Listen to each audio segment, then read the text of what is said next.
យប់ហើយមិនដេកឡើយនៅមិនគេខួរក្បាលវង្វេងនឹកដល់រឿងរ៉ាវចាស់ចាស់វេលាយើងពីរនាក់ស្រឡាញ់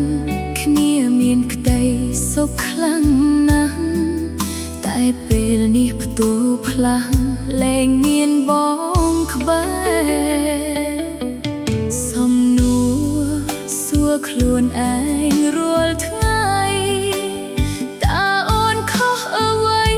ទើបប្រោះថ្លៃដាច់ចិត្តចោលអូនអ្វីកើតឡើងលឿនពេកបងមិនអាណិតចិត្តអូនខ្លះផងដែលគ្មានបំណងគិតក្បត់បង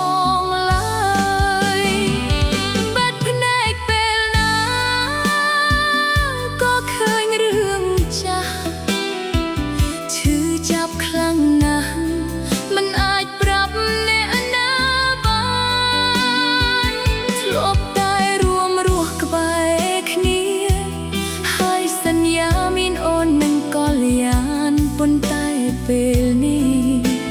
បងទៅចោលអូនហើយបើផ្នែកពេលណា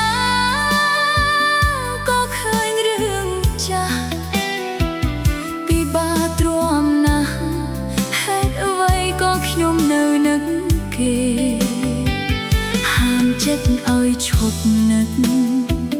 ប្រាប់ខួរក្បាលតែវាស្ដាប់លែងបាននៅដិតបងបានឡើយ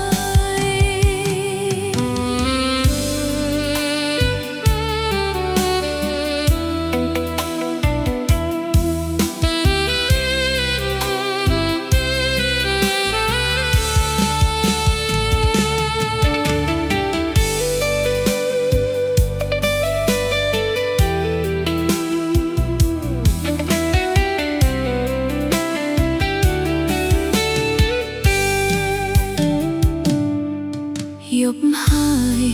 មិនដេកឡើយនៅមិនគេខួរក្បាលបងវែងនឹកដល់រឿងរ៉ាវចាស់ចាស់វេលាយើងពីរនាក់ស្រឡាញ់គ្នាមានក្តីសុខខ្លាំងណាស់តែពេលនេះផ្ទុះផ្លាស់លែងមានបងក្បែរខ្លួនឯងរាល់ថ្ងៃតើអូនខុសអ្វីទើបប្រោះថ្លៃដាច់ចិត្តចោលអូន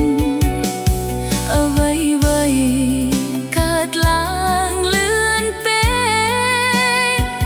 បងមិនអាណិតចិត្តអូនខ្លះផងដែលគ្មានបំណងគិតក្បត់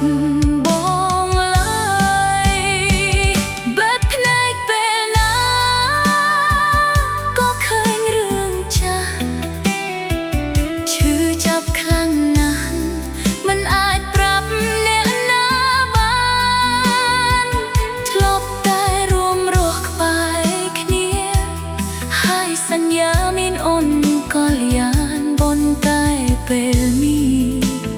បងទៅចោលអូនហើយបើផ្នែកពេលណាក៏ឃើញរឿងចាស់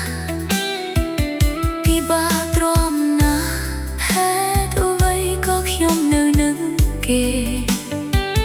ហាមចិត្តឲ្យឈប់នឹកប្រាប់ខួរក្បាលវាស្ដាប់លែងបាន